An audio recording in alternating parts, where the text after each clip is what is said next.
KOFA app. What's Up Yuma with Johnny Porter airs next, followed by Midday Music on KOFA. It's 10 o'clock. If you're not going to be at your radio, you can still listen to your favorite programs. Download the KAWC KOFA app from the Apple App Store or Google Play Store. Stream us online at kawc.org or borderradioaz.org, or ask your smart device to play KAWC or KOFA. What's up, Yuma? I'm Johnny. And I'm Ronnie. And on today's program, I hope I announced this name right, Syrene Lopez. I met her a few times. She was actually a guest on a type of a talent show thing we did here in Yuma. She did a great job, played a song in Spanish, but she's going to be talking about her event, the Gathering Art Show, as well as Val and Cammie from Harvest Moon. They're going to come on and talk about Arizona Leafy Greens Month for November. So stay with us for What's Up Yuma Radio, beginning right now on KOFA 94.7 FM. And streaming online at borderradioaz.org and on the KOFA app. And you can stream right now on the Border Radio Facebook page and KAWC YouTube page.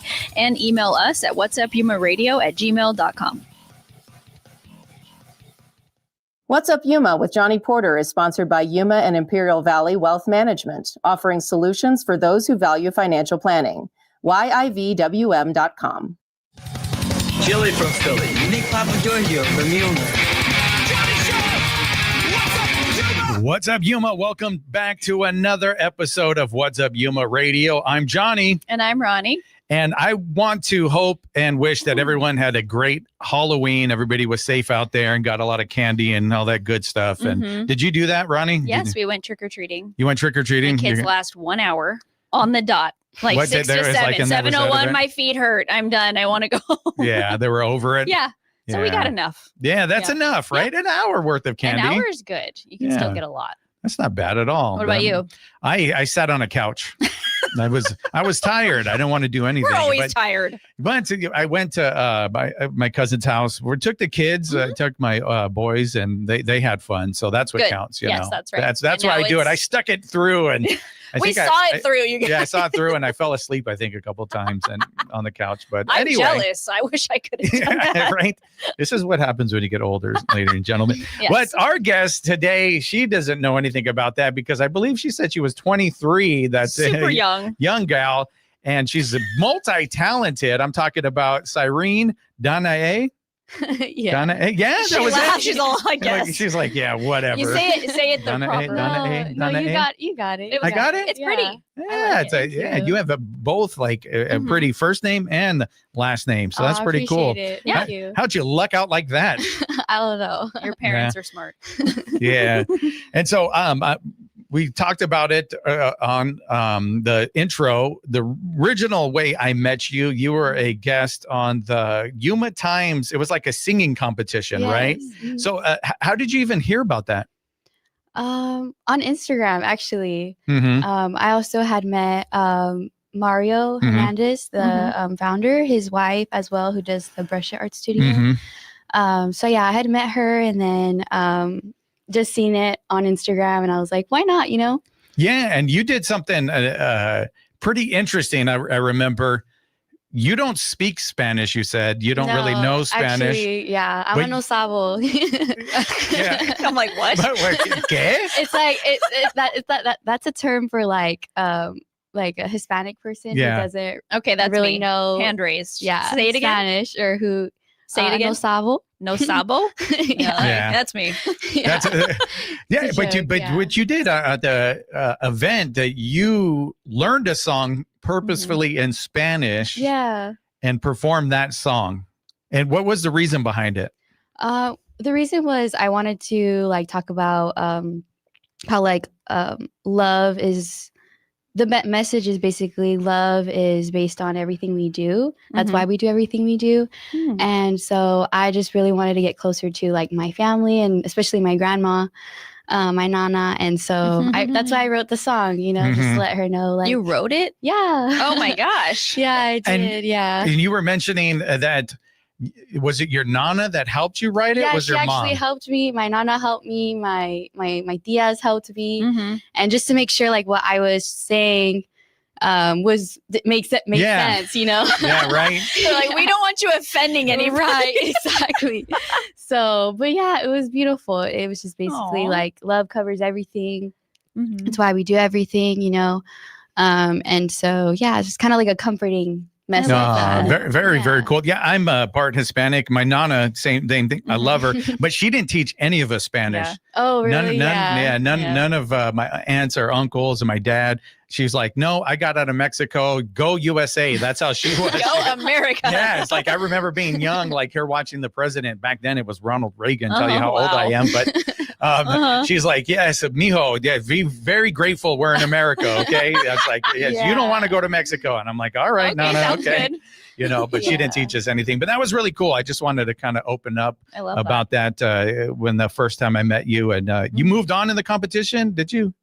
I did. I made it to like the last round. Round? So it was great. It was fun. And then they picked the wrong person after that. Who did win? Do you remember? No. I don't remember. Me neither. I remember seeing about it. Yeah. Seeing it online. But. Yeah. It was another man, I think. Another man. Yeah. Someone It was else. a man. It was some yeah, guy. no, but he was great though. Yeah. I'm sure. Amazing. I'm sure. There was a lot of great people in that competition. I bet it was hard. It was really cool. Yeah. I hope Mario does it again. Every contestant was amazing. So. Well, good for you for having the courage to go out there and do something new. It was fun. Good. It was really fun. That's awesome. Yeah. So we got you on here because you have an event that's coming up, the gathering. It's not cult like you said. It was an art gathering. But it is, I promise. The gathering. But we'll get to that. But like we always like to do, get to know our guests. So how long have you been in Yuma? I grew up in Yuma most of my life. Yeah, we moved here when I was 4, my family, and then I was just raised here pretty much. So I think Ronnie was kind of asking you off air, what brought your family to Yuma? From you said LA? Yeah. Well, my parents were living here when they were like younger, and they moved to LA to like venture out, you know? Yeah. And then they came back, and then most of our family is here. So, gotcha. Yeah. That happens a lot. Yeah. People leave Yuma like, I'm gonna go experience this life, and then they're like get tired of it. Them paying all the bills that you have to pay in bigger cities. Things are more expensive. The traffic, and I'm getting tired just thinking about all that stuff. But it's exhausting. Yeah, very exhausting. So they said that we want to come back to Yuma and be closer to family. Yeah. And then I was actually homeschooled from like 3rd grade till I graduated high school. So really? I actually never went to public school. Whoa. Which is crazy because you're a teacher now. Yeah, I know. It's crazy, right? Yeah. And it's high school. So how was that being homeschooled? It was great. Like I still was able to get a lot of opportunities to connect with other people and through interests that I was into, you know? So like take me through quickly. I know this isn't the subject of why you're here, but like being homeschooled, what did your day consist of? Did you do online or how did it go? Well, first my mom taught me through like curriculum. Okay. And then afterward, I just did an online program. Yeah. Cause it became too much for her. Right. She's like, I don't know. Teaching geometry. 3 kids, it's a lot. Oh you know? yeah. Yeah. So then after 3rd grade, then I just started doing independent online work. Okay. And then like most of my day was just in the morning, do school, and I would have like free time to just do whatever, I love that. You know, activities that I was interested in. And I was really, at the time, I was really into like the medical field. So I would volunteer at at the time it was Yuma Regency Medical YRMC. Center. Yeah. And so I was volunteer. And so I had a lot of time to just, you know, do stuff like that. You have time to find out what you're passionate about, which is really neat. We were talking again off air about how I feel about school. It should be like 3 days a week for like 2 hours. Yeah. Like it just takes up so much time for the child, you know, so manifesting homeschooling. And then you didn't even tell me you were homeschooled. That's so cool. Yeah. I love that. But yeah, like you're saying, it's true. Yeah. So you mentioned that you had time for extracurricular activities, and you said the medical field, but you're when I looked at your bio, you're an artist, you're an author, and a musician. Yeah. So when did you fit that stuff in? Like, was that part of your childhood? Like growing up, were you like, I don't know, what you're writing songs, poems? Yeah. My dad, he's doodling. He's like an artist. Your dad's an artist. I got it from him. Oh, okay. So yeah, like I liked doing that growing up, but I thought like, oh, I want something that's, more reliable, more realistic and all of that. Right. And then. Oh, you're talking about the medical? Yeah. Okay. What specifically? Did you want to be a nurse, doctor? I wanted to be a nurse. Okay. Yeah. A labor and delivery nurse. Aww, yeah. How cute. So I wanted to do that. But then the more I got into that field, immersed myself in it, I realized, this isn't for me, and that's okay. Yeah. You had to try it out. Right. And I tried out I had a lot of different jobs. I was a server, then I was in retail, and then I was a phlebotomist. What? Then I was a 911 dispatcher. And Whoa. and then finally it took me a while to realize, I like teaching kids, I like, being with them, like helping them discover who they are and like what they're passionate about, save them time, Yeah. Oh, okay. So they don't have to go be a dispatcher and a server. to figure out who they are. You've done a lot in a small amount of time. She's like, I did this. You're only 23. Yeah. You move fast. Yeah. But I relate. I've had like 19 jobs. So I've tried every pet store to cook to this and that. And I'm like, I don't like any of these things. Exactly. And sometimes it's a bad thing, or people will look at it and be like, she doesn't know what she wants. Like, she just doesn't like to work. She's a job hopper. But I think it's just part of life. You figure out what you love, So was that anywhere at all when you were young to be a teacher? Was that anywhere in the back of your mind, or was it like, were you helpful with kids or not at all? Okay. I think I was naturally gifted at it. Like I was always, I'm the oldest. I was 3. Literally going to ask, were you the oldest one? Yeah. So you got the caretaker gene. Yeah. Okay. Yes. And so I think it's like natural, and I just didn't really see it as like something to pursue because it was just something in my life that I always did. But So you said you're a teacher, and you said the initials earlier off air. Where are you a teacher at, and what exactly do you teach, or who do you teach? It's called EOC Educational Opportunity Center, Charter High School. It's under YPIC and Arizona Work, that part of that agency, and they teach 16 to 21-year-olds who are trying to have recovery credit or just get back on track, and it's a really small school, like one hallway, So then how many teachers? There's only like 4 teachers. Wow. I would say. Yeah. One hallway, 4 teachers. You're one of them. Right. And you said all the way to 21? Yeah. So you're teaching somebody that's just a few years younger than you? Yeah. Wow. What's that like? Yeah. It was a learning experience for sure. But I think once I got the hang of it, and you got to learn how to like connect with others. I really had to learn that dynamic of like, like, hey, I'm here for you, but I'm also a teacher, Yeah, that's what I was thinking. Like that part of it, the teacher part of it, to like have that authority. Like, look, I'm only a year and a half older than you, but you're going to listen to me because I'm getting paid to teach you, Right. That's like, that must be a little difficult or challenging at times. It is definitely, it is. But I think it's a learning experience, and I think what takes me a long way is just they can see like where I'm coming from and my heart, But like, you teach a fun class. I teach art. Oh, Yeah. so it's like chill, They're like, we like you. This is simple. Yeah. You get to be creative. Right. Exactly. So what are the type of lessons that you have in your art class? What is like something typical? Well, I like to teach about topics like self-awareness, kind of incorporate emotional or social aspects of like learning and kind of incorporate that in art. Like, okay, like how do you do that? Give me a quick rundown. Rundown. I'd be like, okay, like what is self-awareness? Okay, what even is that? Like, why does it now go matter? draw it. Whatever just came to your head. I don't know. That could be that's a lesson right there. Like, stop it. You stop. I don't know how to draw self-awareness. Yeah. Well, it's like about like connecting your thoughts, your feelings, your behaviors, understanding what that's all about, and kind of like, okay, like let's connect with why we feel what we feel and kind of learn how to even process those things. Yeah. And like, why are we feeling this way? What's the root of that? Right. Let's paint it. Okay. Yes, Now, okay. Let's get it out. Okay, enough with the psychology real quick. Now, how do you turn that into an art lesson? I can't, my mind is like, I don't know how to do that. That's what the thing is about art. There's no right or wrong. Oh my God. He needs Talon, structure. you ready for a break? No, Johnny needs structure. No, give us a minute. No, not yet.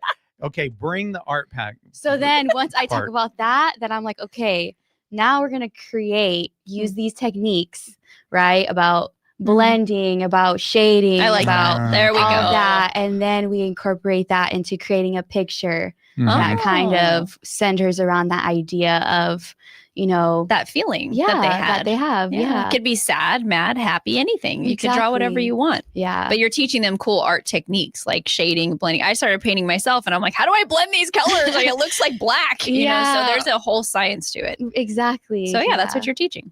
So I had to do this part of a class that I took for Troy Love. He does that. Like, okay, you get your feelings. Now draw your feelings. And I said, no, I'm not doing this part. I'm just like, I don't know what my feelings look like. Stop trying to make me think about my feelings. So that's why that's why I have some pushback on this a little bit, because I remember the trauma of doing that with Troy. No, I'm just kidding. But it was like online, and other people are like, I drew this and I this and blah blah blah, and I'm like, all right, guys, crazy. Well, you people. still got that wall up. We'll break it down. That's what's gonna happen. But so we are gonna take a break now. I'm gonna catch my breath, and we're gonna come back, and we're gonna find out the artist side. Also is a musician side, and maybe what you wrote because you're an author, like all kinds of cool stuff. That's going to be coming up right after a quick break. You're listening to What's Up Yuma Radio right here on 94.7 KOFA Border Radio.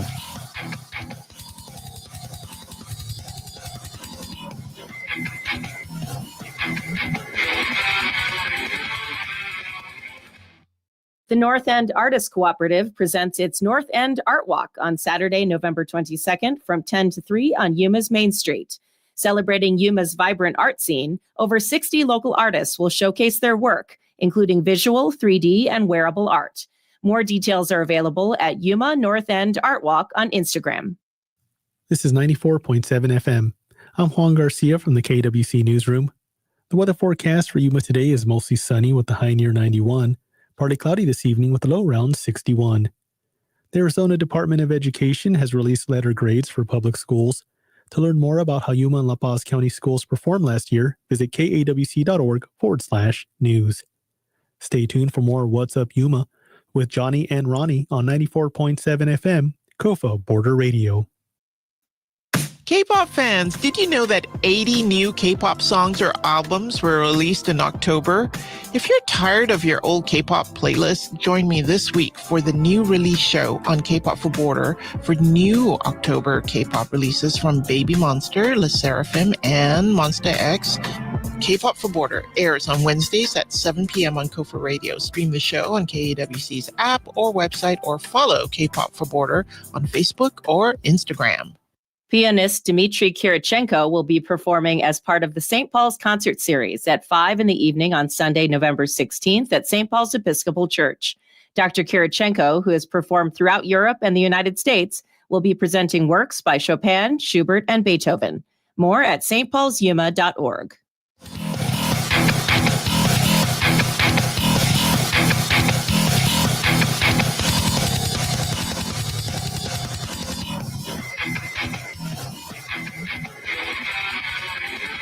What's up, Yuma? Welcome back to What's Up Yuma Radio. We are here talking all things art and trying to figure out how to draw our feelings and stuff. Breaking Johnny's walls down. Yeah, I'm still not going to draw my feelings, damn it. Not gonna It's okay. No. Oh, man, I'll kind of support in this room. It's making me uncomfortable. He feels the love today. He doesn't like it. But no. We talked about your art side, also music. So how did music become part of your life? Well, I started writing music when I was 13, just in my room, and then I started publishing it on SoundCloud and then. So the journey between writing it at 13 to publishing it, how long did that take? It took a while. Okay, so you're 13. You're writing some songs. That did you kind of find I got a knack for this? I got a good voice. Yeah, I really liked it because we're talking about feelings and emotions. So it's it's you're feeling yourself. Yeah. It's all good. Yeah, it helps you process the things that you go through. So, so at 13 I started doing that. First it was piano. And then I got a ukulele for Christmas and, singing Somewhere Over the Rainbow, and then after that, then I was like, okay, I want to try writing my own stuff. And so I wrote some really bad songs and I started writing some really good ones. Yeah, well, that's what you got to do, right? You got to write the bad ones first. How do you know they're bad? Did someone tell you they were bad? No, it's just if you compare it, you know, it's just like, dang. That was a little off. Yeah. It's like a journey, you know. For sure. Yeah. It's you, and like you said, you write the bad ones first, and you compare, and you see your growth though. Exactly. You see, like, this is where I'm was and this is where I'm at now. I've learned different techniques. I've learned maybe how to put the words together better, and on and on. I started rapping at 13. I was a rapper, and that's, I guess, how I got my aggression out. I don't know, just rapping and became a battle. That's how I painted my feelings. Yeah, and with the music, and no, I just did it to get chicks, and I thought they were Doctor was cool. Like, hey, look, I'm a rapper. Yeah, that's what I thought, and it turned out it was wrong. I was incorrect, but. No, so you're 13 and then you start to publish it. Was there a good response once you started to put it on there, or was it just kind of for your own sake? It was more like getting it out there and sharing it with my family, you know, for them to hear it, and just to like maybe that one random person that comes across it, you know, it helps them, you know. You're like, I got one listen today, but hey, like whatever works. Yeah, like I don't know that person, you know. That's right. So hopefully they liked it. Yeah, and it was just mainly just for the love of it, you know. And it still is. And then I started like looking for opportunities last year to like do open mics or things like that. And so just to finally like perform, you know, which was a whole other thing compared to that's next level. You know? Yeah, that's totally different once you start to get out there. So in my journey, I had to figure out, how do I perform? How do I get people to want to listen to me? Right. And there was nothing going on in Yuma at the time. So I started my own open mic. Oh, that's cool. Yeah, at a coffee shop. I went there. I said, hey, if I bring you business, can I have your coffee shop for a Friday night every 2 weeks? And they said, well, if you can bring us business, go ahead and do it. Yeah. And so that's how I started something called Open Air, where I brought everybody in to perform. And I figured, like, oh, look, I'm going to get some fans from their audience. They can get maybe some fans from my audience, and, or just at the time was just my family, but you know, and then we can kind of grow together. And that's how we rose up together. Awesome. So yeah, that you got to look for places to perform, because you want your music, even though it's personal, private.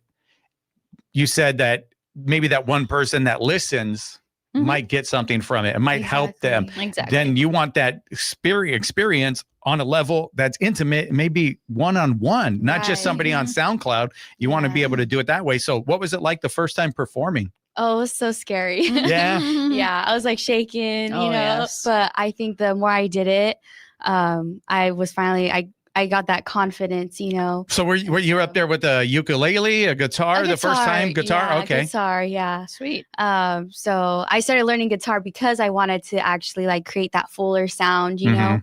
And then now I'm branching into like electric guitar. Oh, cool. Just because I feel like it's easier with the amp and everything. Okay. How are you learning? Are you taking lessons? Yeah, just like self-taught. Awesome. Yeah. That's my husband too. Oh, that's We've got like 8 guitars in our closet. That is so and cool. electric and like a banjo. I love that. You can just play something he hears on the radio. I'm like, how do you do that, dude? Yeah, I'm not there, you know, but I get by. Yeah, that's awesome. Good for you. So the electric, so you're saying because there's an amp, or is it like you have distortion on it and you're doing like some cool metal stuff, and like you're really branching out there? Yeah, just trying a new sound. Really? Yeah. Cool. Wow. Now I regret not asking you to bring it here with us. This new electric guitar, and see what you're up to. Next time. Yeah, next time you're going to bring it. You're like, you know. She's like, no, not like that. She's a soft. I can tell it's a soft song. Yeah. But so now that's a new experience. What's it like learning the electric guitar? It's cool. I really like the sound, how it's different than the acoustic, you know, and it kind of gives you a different like vibe and different energy, you know. Is it easier or harder? I feel like it's easier in a way. Is it because the strings are thinner? I think it's just like the sound mostly. I'm not really She's asking you to paint your feelings right now with I gotta words. Like paint it out for you. You know? We should have had a blank canvas behind you. I'll write you a song. Yeah, there you go. Please. You know? Just for Ronnie. Yeah. So have you performed with the electric guitar yet? Not yet. Not yet. Yeah, oh, okay. Well, let me know when. Yeah, on the 22nd. Yeah, on your event, you're going to do it. On my event, and also there's like an art walk event coming up downtown. Yeah. Oh, they're doing that again? Yeah. Oh, okay. Yeah, I think they do it every year, right? Yes. So you're going to perform at the Art Walk? Yes. Awesome. Or at Cafecito. Oh, okay. They'll have like a DJ and stuff. And so I'm really excited that they're giving me the opportunity to just play some music. I can't wait. And so now we talked about the music, the art, and what about being an author? And what is that? Yeah, so that's kind of a new thing that I've been working on. I started writing this short story about a year ago. Mm-hmm. And I just recently finally published it. And so I'm going to be selling some of my books, like my actual copies. What's it called? It's called Meraki. Meraki? It's Greek for, it means the art of leaving an essence of yourself in everything that you do, like leaving who you are and your art pieces or your pieces of work and what you create. And so it's basically just a story. It's a fictional work, but it's mystical, fictional, fantasy kind of story about kind of like coming of age story. Okay. You know, but yeah, I'm really excited. Any inspiration? Like, where'd you get the inspiration to write this book? I think growing up, I always loved reading and I basically also personal experience too. Just going through life, you know, I know I'm so young, but it's even I feel like soul. Young people also go through things and experience things. And so it's just also a way of me processing what you go through in life, you know? And so also like whatever when you're creating, you're discovering who you are as well, you know? And so I think I get my inspiration from life experiences, from experiencing other people and from my own family as well. So in this story, is there like a hero? Is it a guy, girl? Like the main character? The main character, it's a girl. Yeah. And it's basically, she kind of goes through this journey where she like, I don't want to give too much away. Yeah, don't give too much away. I don't want to give too much just away. A little detail. What does she do? She just has to like find herself? Yeah. Discover who she is? Yeah, discover who she is. Yeah. So it's... Are you familiar with the Alchemist, the book The Alchemist? I've heard of it. Yeah. Oh, you'd really like that if that's the kind of stuff you're into. Yeah, I have to read it. And then what about Joseph Campbell? I don't think I've heard of him. No. He's an author. Well, he talks about the hero's journey a lot. So that's kind of sounds like what your character goes through in this book without giving it away too much. But check that out when you get a chance. Joseph Campbell and then the hero's journey. And then the book, The Alchemist, is kind of has that same kind of fictional narrative towards it. And then the hero's journey is in every good piece of fiction, like Star Wars, the Lord of the Rings, and on and on. So yeah. Everyone has a journey. Yeah. So is it like for sale?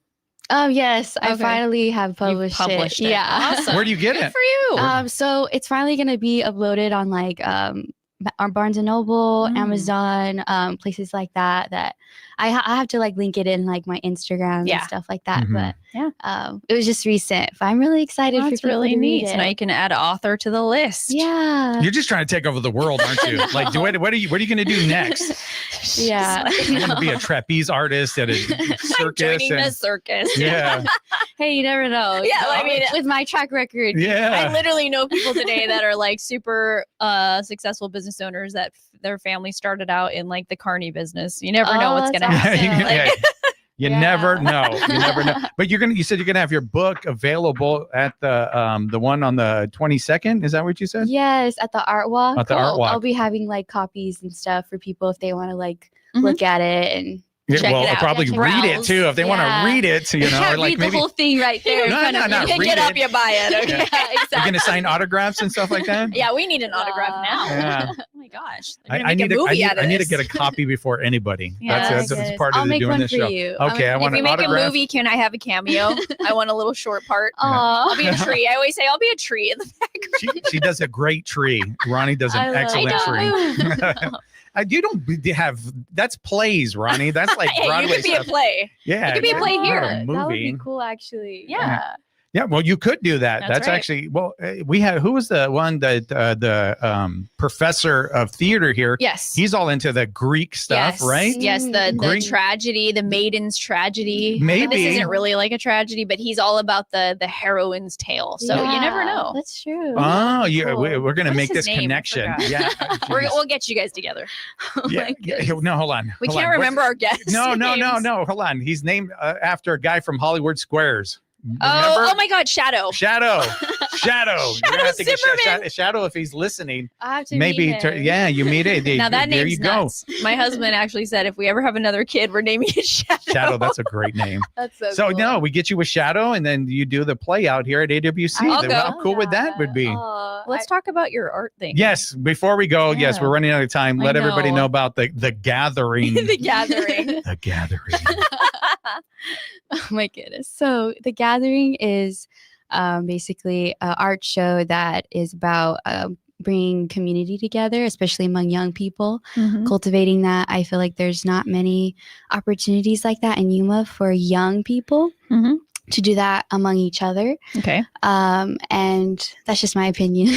But yeah, like it's also set up by young people. A lot of kids from AWC Oh, cool.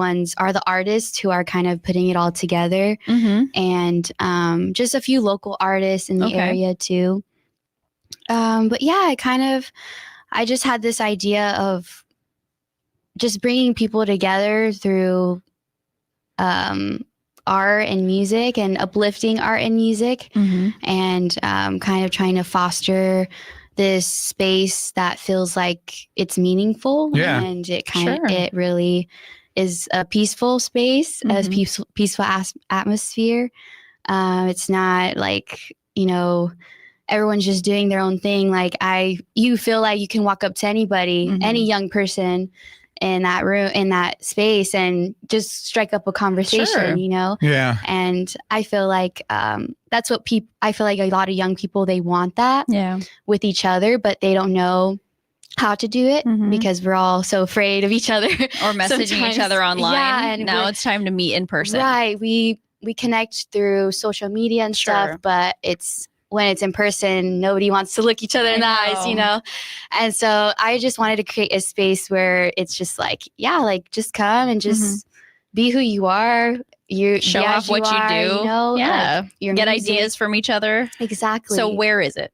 So it's at West Wetlands Park. It's kind of like a hidden kind of area. So it's like We're not going to be able to find it. Well, she assured us this is not cult-like. That's what she said. Now they're trying to hide us. Now she's like, it's hidden It's in hidden. the dark. No, but it's like if you really want to go, like Yeah. you're gonna You're gonna go out get- of your I way love that. and look for it. Yeah, you know? for You're not- sure. it's not gonna just be right there in I front love of that. you. That's Yeah, exactly. I so- love to do stuff Yeah, like that. exactly. It's Yeah. like put some effort in. It's the back door. And I just want to Exactly. say real quick. So everything you described was exactly what I started. Oh, Like that's seriously, back when awesome. I was young and like, That's so cool. we had live art going on at the same time. Wow, So people that's did cool. live art and stuff. And one of the things was like when the person got done performing, everybody claps. You clap no matter Yeah. what, if you liked it or not.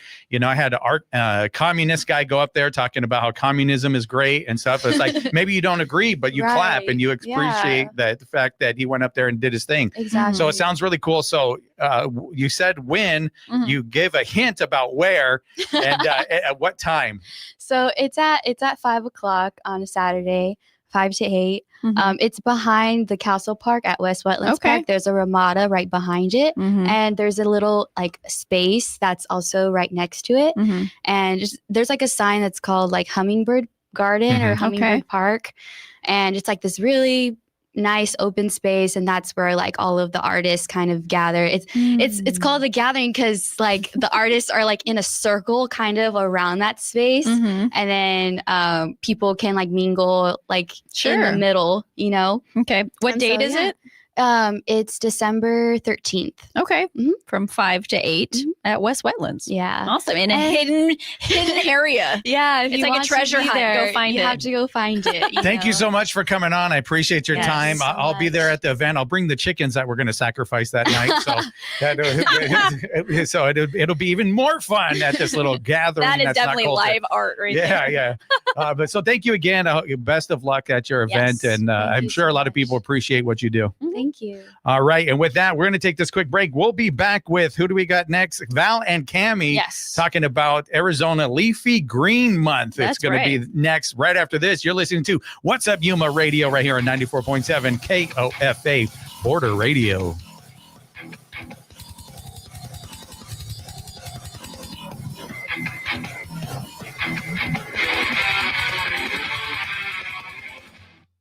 What's Up Yuma is sponsored by Yuma and Imperial Valley Wealth Management, offering retirement planning, investment consulting, and money management aligned with the goals of each client. Appointments and information are at yivwm.com. Investment advisory services offered through CWM LLC, an SEC registered investment advisor.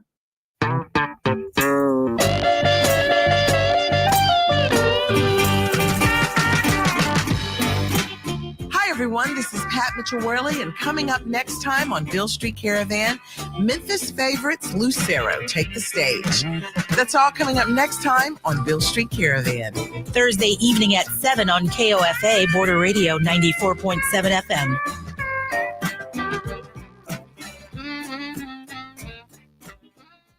For KAWC News, I'm Cisco Stargazer, Education Solutions Reporter. Last week, the Arizona Western College District Governing Board announced it's considering a sole preferred candidate for the position of college president, and her name is Dr. Ritika Dewan. The news comes on the heels of AWC President Dr. Daniel Corr's announcement that he plans to retire by July 2026. The board has not yet taken formal action in replacing Corr, but plans to hold candidate forums and a formal interview this month. Members of the public are welcome to attend the forums this week. 2 town halls will be held at the Yuma campus in the Matador Activity Center, room 106, on Wednesday, November 5th at 1:30 and 5:30 p.m. Another town hall will be held at the San Luis Learning Center on Thursday, November 6th at 9 a.m., and the other at the Parker Learning Center that same day at 3 p.m. Folks are welcome to ask questions at the forums, or they can send them to presidenttransition@azwestern.edu for the board to consider. For KAWC News, I'm Cisco Stargazer. I'm Chris Wheeler, owner of Prison Hill Brewing Company. I support KAWC because I think KAWC brings a service to the community that you don't get on commercial radio. You have news, you have entertainment, you have things like Science Friday. It's a perspective that is not available on a commercial platform, and it's oriented towards the community, for the community, and from within the community. Prison Hill underwrites KAWC and community radio because of what it brings to Yuma. It is the local perspective told by residents and from the view of people in the community. I don't think you get that anywhere else. Supporting KAWC really does bring a service that is not available elsewhere. It's a worthy endeavor, and I think that will just feed back and make Yuma a better place. I'm Chris Wheeler, and I support KAWC. This is folk singer Michael Jonathan. Join us as we celebrate the music of the front porch. 2 very unique artists. One, she's called Wonky Tonk. The second artist is the Bluegrass Entertainer of the Year, the Cody Norris Show. I met her there one morning, hiking on her way. Plus an amazing Wood Songs kid, all on this broadcast of the Wood Songs Old Time Radio Hour. Tuesday evening at 7 on KOFA Border Radio 94.7 FM.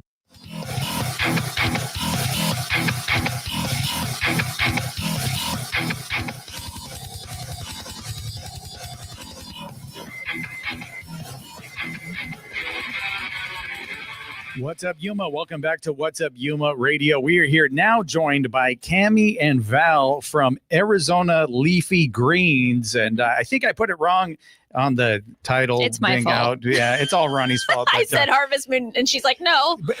but that's who sent the email. So Correct. it's like, yeah, so I figured that was the company. yeah, name. that's it. It's all good. I'm not perfect. No, not at all. No, I'm just kidding. So thank you guys for being with us. And you guys are here because you guys get a whole month dedicated to you or something. Right? Isn't that exciting? That is Get a pretty whole exciting. Month. Very neat. Yeah, I don't even get my birthday really anymore. I'm 45 and people are like, yeah, whatever. You're 45 Oh, wow. now. Another year. Yeah. You don't you turn got it into older, old. you know. But so what is, well, first of all, let's Mm-hmm. talk about a little bit of your background. You guys from here in Yuma? Yes. Yes, originally from California, but I've been here for 20 years. 20 years? cool. And then you're from here originally? Born and raised. Born yeah. and raised. I Oh, spent gee. about 15 years away up in Phoenix. And Oh, okay. also I lived spent there some for time in 10 years, Tucson. so, yeah, all and over. then moved back about 4 years What'd you ago. do in Phoenix? I worked for Russo Farming Company, which Oh, is okay. another agriculture. Yeah. So, Leafy so we're obviously talking about ag. Both of your experience. So did you guys grow up thinking you're going to be in ag? And I'll let whoever take that first. I'll start. I grew up around ag in Central California, San Joaquin Valley. My stepfather was a supervisor in a grape company, table grapes. And so I grew up around it and all my life, but I never thought I'd take it in as an employee. But yeah, I started going on 27 years now in ag. And I started off at the bottom working at a cooler, just stacking boxes. And now I'm a director of food safety at a farmer. Oh, wow. So did you like it when you got in? You're stacking crates, or was it, you know, No, like it's- Oh, this sucks. Yeah, you know, well, when were you're you young, in the cold? Was it cold? Was it yeah, in the cooler? cold room. Oh, Yeah, in the yes. cold room. So Yeah. yeah, it was fun. You know, I was young. You're energetic. So You yeah, have energy, exactly. Yeah, you wanted to do it. You wanted to be there, and then the paycheck was decent. You know, Okay. but you have to put in a lot of hours. But now it's like, And was that here or there when you worked at a cooler?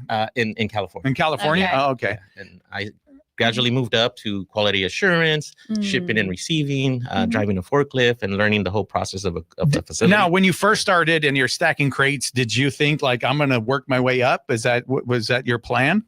No, actually, I did not. Oh, No, okay. I thought it was just like temporary because Look, it's seasonal. Yeah. So I always thought that I would find something else, but no, I ended up sticking with it and followed the season here to Coachella.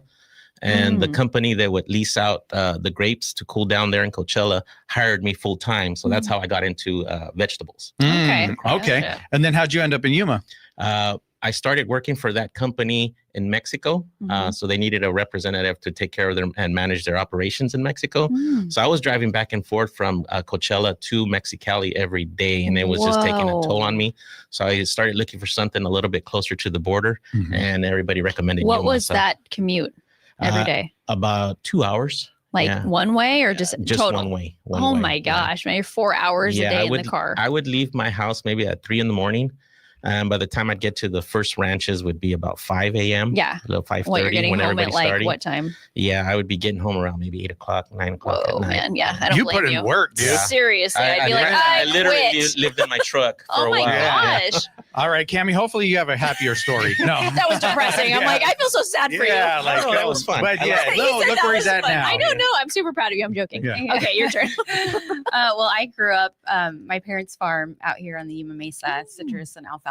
So I grew up on a farm. So I Okay, so what farm was it? Weddell Farms. Weddle Farms? Okay. Mhm. So, and so I did rake when I was little and was out there irrigating with my dad some. And Wow. I was in 4-H and FFA, but I did not think that I would actually have a career in agriculture. What were you thinking when you were young? I went to U of A I was going to do pharmacy school. So, Oh, okay. but I stayed in the College of Agriculture because it was a smaller ag college at the university. And so I went to microbiology through that program.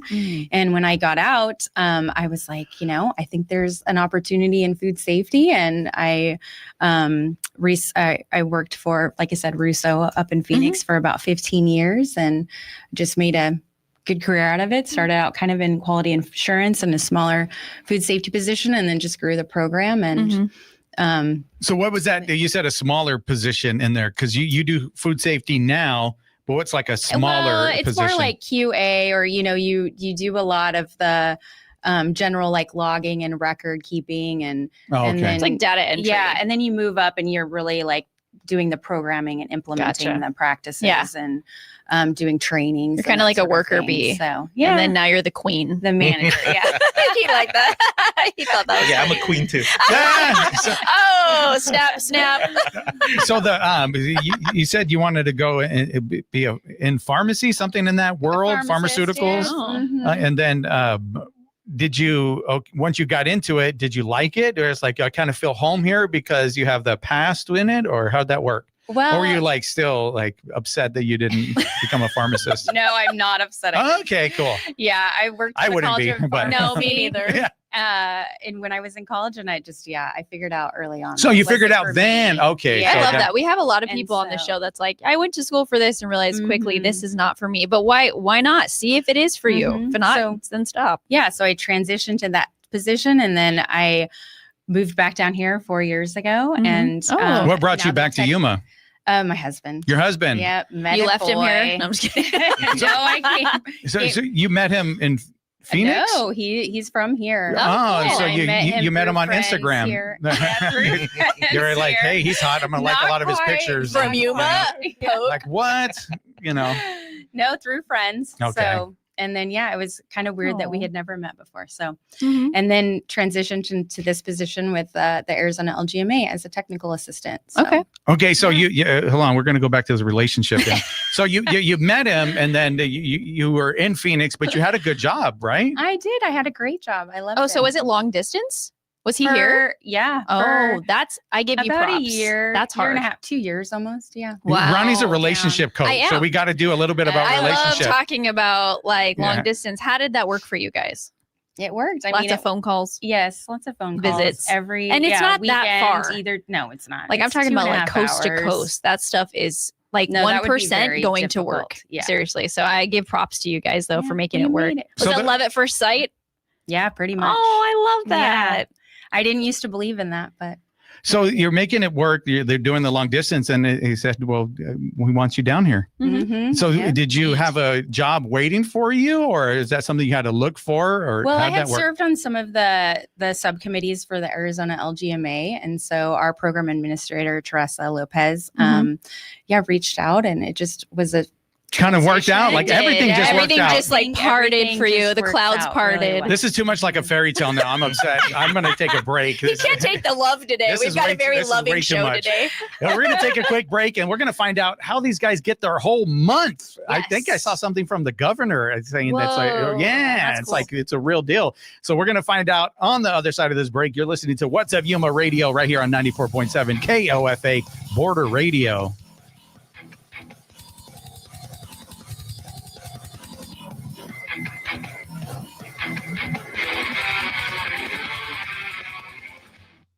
Today's day sponsor is Yuma Belly Dance, presenting Desert Rhythms, an evening of belly dance entertainment, immersing attendees in the sights, sounds, and spirit of the Middle East. The event, featuring guest artists from across Arizona, will take place at 7 p.m. on November 8th at the historic Yuma Theater. Tickets are available at yumashowtickets.com and at the Yuma Art Center. Hear the rhythm. Feel the beat. Let your curiosity run away on the Latin Alternative. Hi, I'm Josh Norrick. Every episode of the Latin Alternative takes you on a thrilling rendezvous of sonic and exotic landscapes in Latin rock, funk, hip-hop, electronic, and tropical music. Join me and my co-host Ernesto Lechner on the Latin Alternative. This evening at 7 p.m. on KOFA Border Radio 94.7 FM. Mostly sunny in Yuma today with a high near 91 and a south-southeast wind around 5 miles per hour. Partly cloudy tonight with a low around 61. Mostly sunny in Prescott with a high near 73 and gusts as high as 18 miles per hour. Mostly clear tonight with a low around 43. Mostly sunny in Kingman with a high near 80 and gusts as high as 20 miles per hour. Mostly cloudy tonight with a low around 54. And partly sunny in Flagstaff with a high near 68 and gusts as high as 25 miles per hour. Partly cloudy this evening with a low around 34. The Colorado River Crossing Hot Air Balloon Festival fills Yuma skies with color and wonder November 14th through the 16th. Experience the artistry of balloon pilots during mass ascensions and the enchanting desert balloon glow at the Pacific Avenue Athletic Complex, 1700 East 8th Street. Information and full schedule at caballeros.org.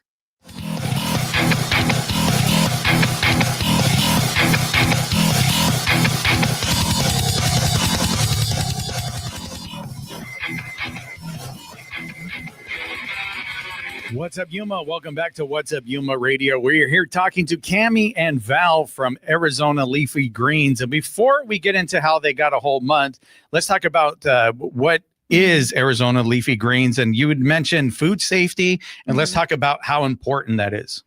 Right. So the Arizona Leafy Greens marketing agreement came from an outbreak that we had back in 2006. So it's been an organization since 2007.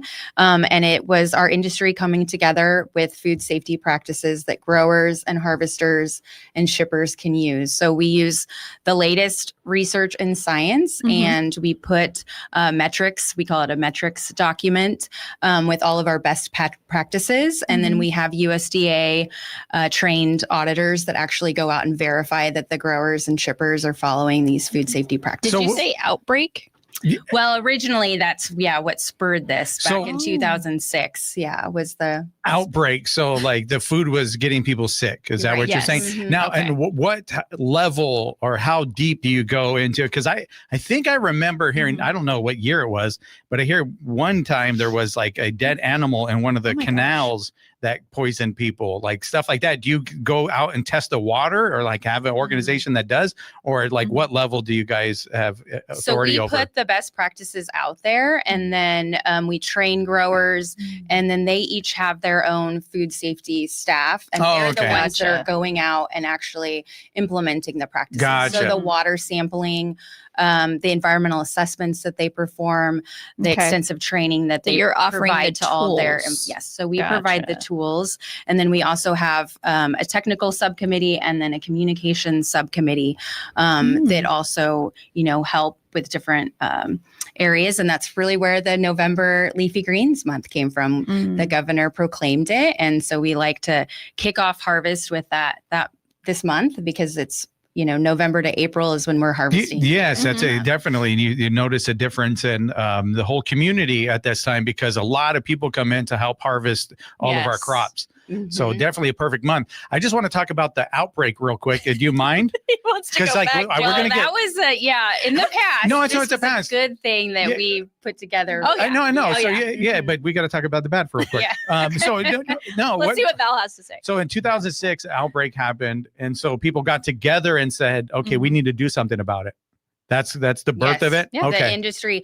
A lot of these practices were being implemented, but there wasn't that a collective oversight. Gotcha. Oh, okay. So like no one was checking on anybody. There was some third-party audits that were taking place, but this was really an industry effort and using those government auditors to verify compliance. Do they know why the 2006 one happened? Do you know? There was a whole root cause analysis, and yes, it had to do with adjacent land use and contamination. So then your organization had to figure out how to never have that happen again? Yeah. So that's why all the research comes out of, the universities.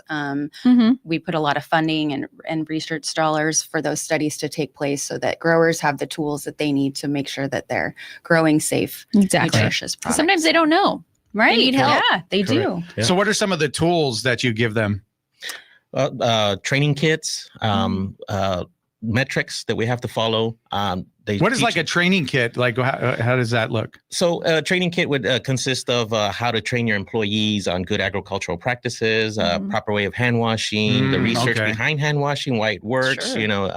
You got to come to work clean. You can't, be a contaminant yourself. Yeah. How to handle properly use restroom, good hygiene, and keeping the fields clean, trying to get animals out of the field, since we're around open environment. So that's one of the main things. And things like that, training. Do you teach them how to deal with rats? What? Do you teach them how to deal with It's rats? probably more like rodents, not rats, not any animals, not just my neighbor. So we moved recently, and my neighbor's like, "Hey, get ready to see some rats." Because and I was like, "What?"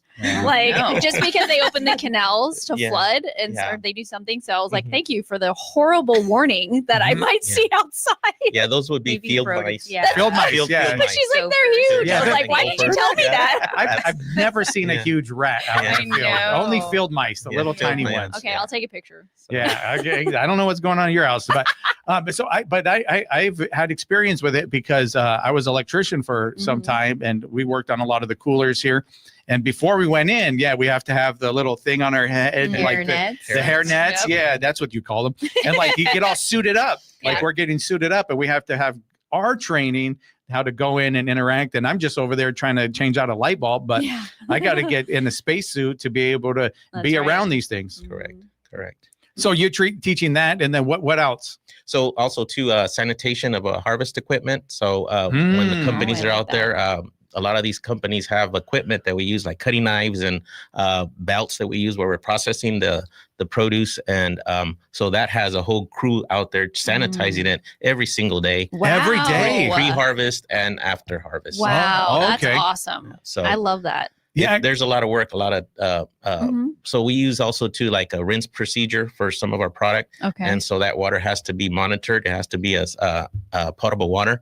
And so a lot of them use a disinfectant, so like chlorine or PAA, and so that has to be monitored, and you monitor that every 2 hours or so, whatever the company policy is. But there's a lot going on in the field that people don't understand what we do. So does every company get to have their kind of version of it, the way they handle it, as long as they meet certain standards? The goal is the same, but everybody may have something different because not all harvesting is the same, not all machines, not all equipment is the same, but following the LGMA guidelines, it kind of like veers into that same direction. It's like a guideline. It's like a baseline for what you and do. you can go above and beyond. And then they'll have their company specific standard operating procedures. Very, very cool. So what are a lot of the crops that we harvest here in Yuma?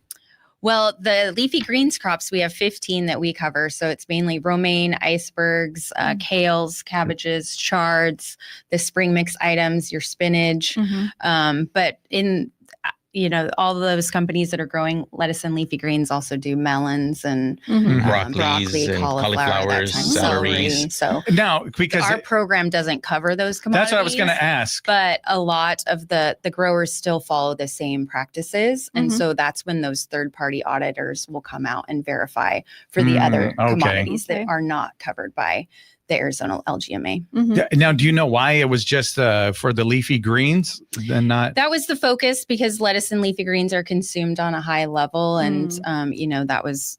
Yeah, and they're not cooked. So like broccoli, cauliflower, celery, all that. Exactly. This is raw product that we're dealing with that you can't kill microbes if there's any on there. So gotcha. Just like meat, you can kill any bacteria on the meat when you cook it, but like leafy greens, lettuces, you can't do that with when you get your salads. That's interesting. So how did you guys get your own month? Like, how did that happen? When did the governor say, I proclaim this? Did somebody we've like had a lobbyist? A lot of governors proclaim it. Well, it's a $2 billion industry to Arizona every year. So it's a lot of money. It's a lot of money that we contribute to our state and our economy. So thankfully she recognized that. And it like I said, it kicks off kind of this month. And we have a lot of outreach programs that are happening this month. What are those like? We're going to go to, do you want to talk about the Friday Night Munchies? Yeah, Friday Night Munchies. So we'll have a booth there spreading the word about food safety. And we're going to have a hand wash, sanitation hand wash tank there. Okay. And we're going to have like flow germ for the kids. So they'll love that. So they can rub it on their hands and then they're going to go wash their hands the right way, the 20 seconds minimum. And then come back and we'll put on the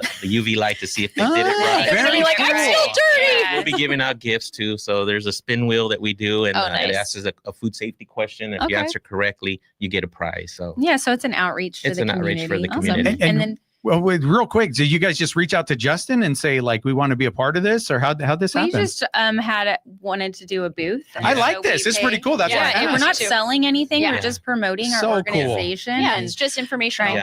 Exactly for our community. We were doing it at the farmers market.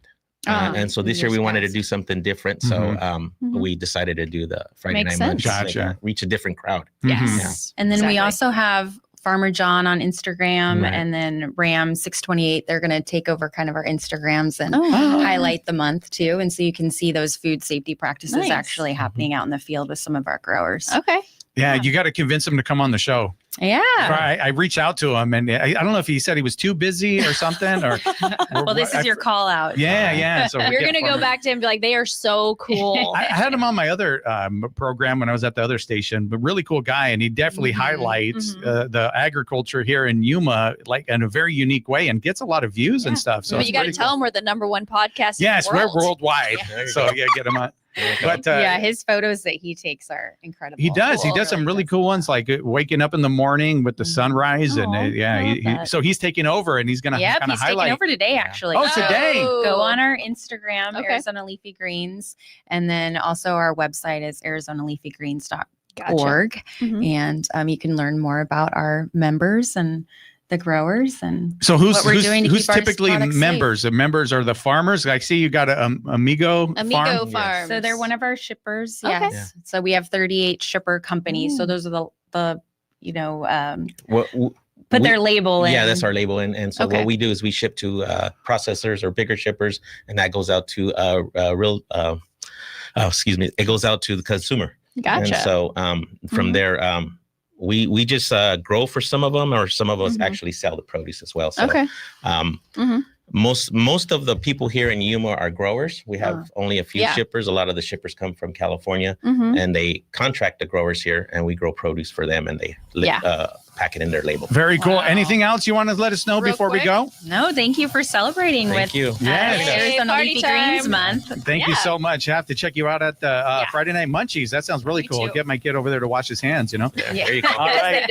And with that, What's Up Yuma Radio is a production of KAWC Colorado River Public Media. We broadcast from the studios in the Matador Activity Center at Arizona Western College in Yuma. We want to thank our engineer, Talon Gonzalez, along with Anthony Arnales, Juan Garcia, and Dave Reek. And you can find out more about KAWC at kawc.org, on Facebook at KAWC Radio, and on the KAWC app. And stay tuned following our program for KOFA Midday Music.